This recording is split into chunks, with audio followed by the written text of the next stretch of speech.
Hey guys, so this is part 2 of the case study and method. We're going to go straight away now and go ahead and start hunting for domains. Now the platform is very controversial because it's expireddomains.net. Now I know what you're thinking, this platform has been abused and the domains aren't very good, but what I actually discovered is if you register for an account and you look at daily deleted domain lists rather than the usual searches, you can actually find domains that people have deleted out their accounts but are actually still indexed in Google.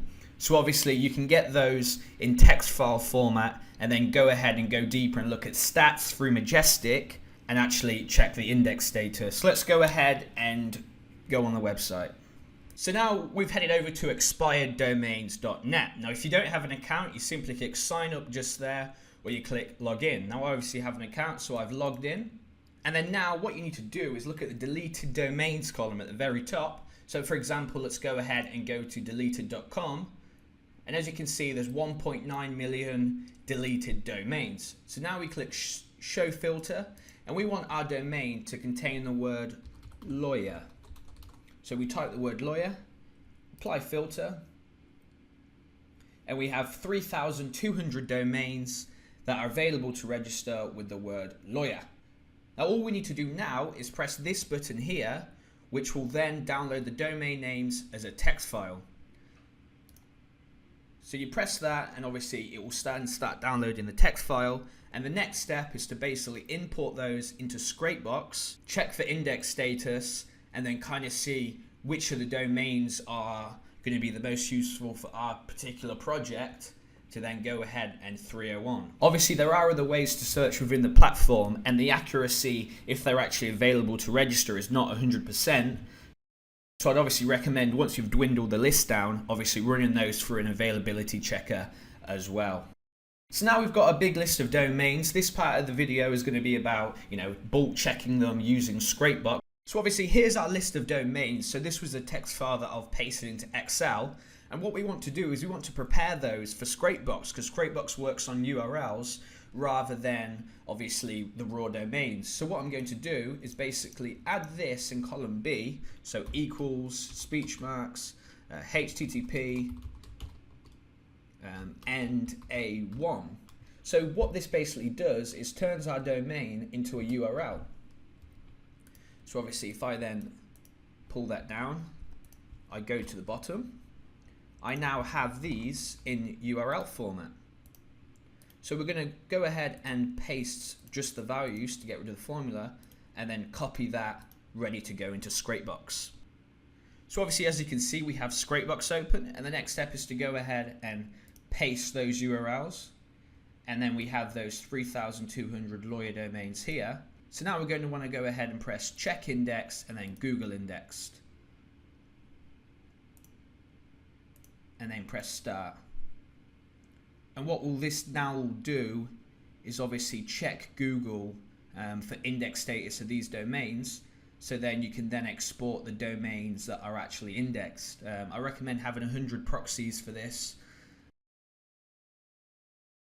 So obviously you can go ahead and press export, keep only indexed URLs, then go ahead and export all of these into a text file. So I can put domains for Majestic checking, save that, and then go ahead and run it in Majestic. So while I go more into the actual domain that you've chosen, I just want to run you guys through a hidden 301 redirect. This htaccess file allows you to block over 300 aggressive bots, which means other SEOs won't be able to go into SEMrush, Majestic, Ahrefs, or Moz and see this redirect pointing to your website. Just head over to that link there, download the file, and simply add a 301 code to the end of the htaccess. So where it says newsite.com, you would simply put your target website. So the first part of the method is obviously to build your base.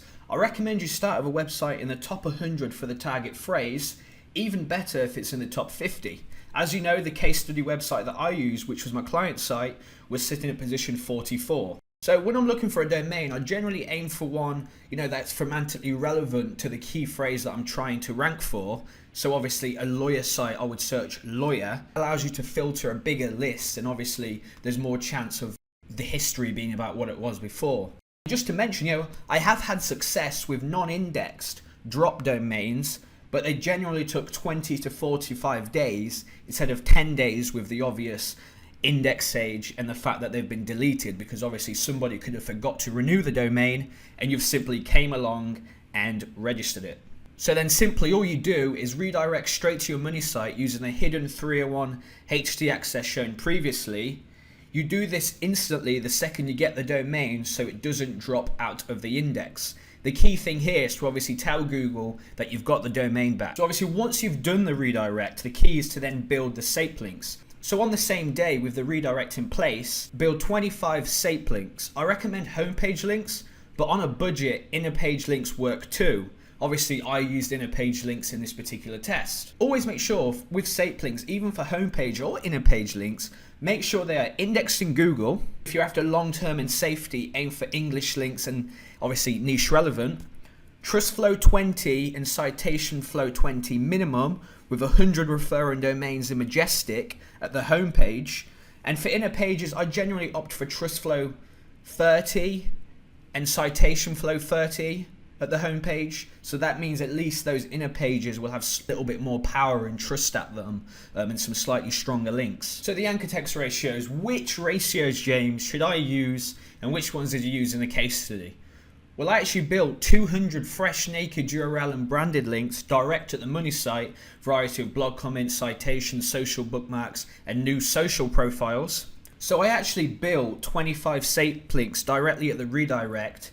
10 of them were naked URL links for the previous domain, and 10 of them were naked URL and exact match, partial match links. So I basically included the naked URL, the URL without HTTP with www, and then just the root URL, but I incorporated the phrase or variations of the phrase. And then I did 5 exact match or partial match links. So this was just the new target phrase I was trying to rank for. So hopefully to make it easier for you guys, here's a visual representation.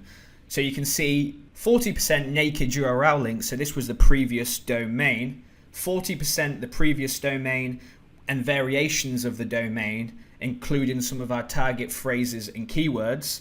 Again, we never repeated anchor text. And then 20%, which were 5 links, is actually exact match and partial match anchor text for the new target phrases. So the next key thing is obviously to monitor your ranks and keep adding links.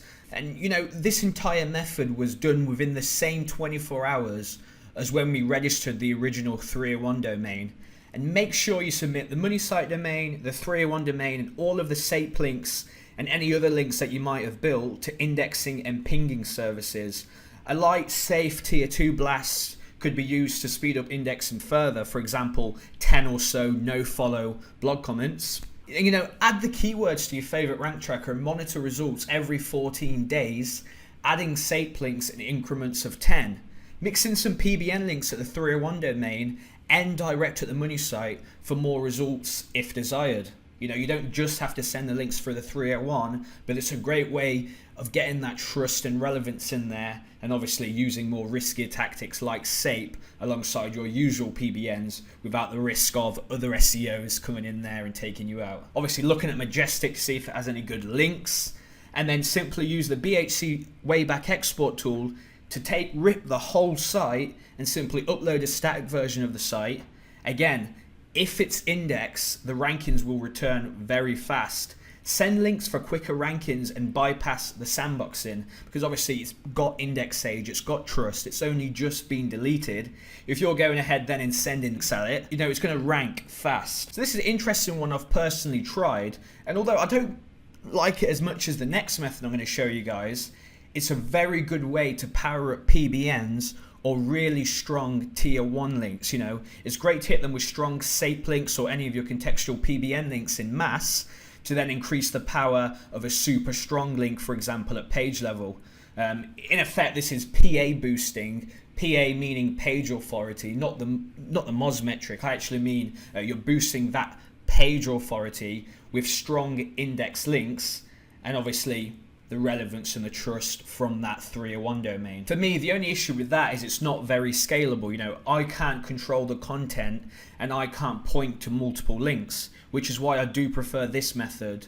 which is basically to register several of these sites and use them as a PBN. I actually learned this from Yashir because he actually did a post, I think it was on Drip Apps or something, where you basically register some fresh URLs and actually put your target phrases and make them hyper relevant to whatever you're trying to rank, and then place content just specifically around what you're trying to rank, and then send, obviously, so for example, you'd register 10 and then you'd build 35 PBNs that are unrelated, but then you'd send them at tier 2 level to beef up those original 10 PBNs.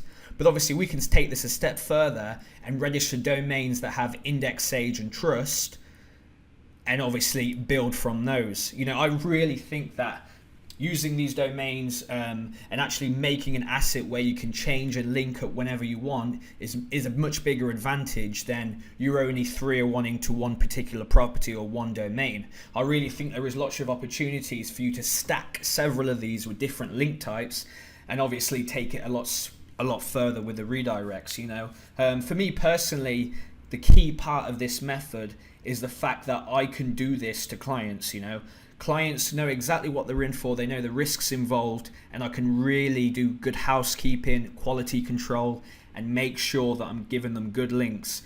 There's one thing as well, if you're going to do this at client sites and not tell them, that's a recipe for disaster, because these links will actually show up in Webmaster Tools. So any 301 links that you build will show up in their Webmaster Tools on their money website as links that have came directly to them.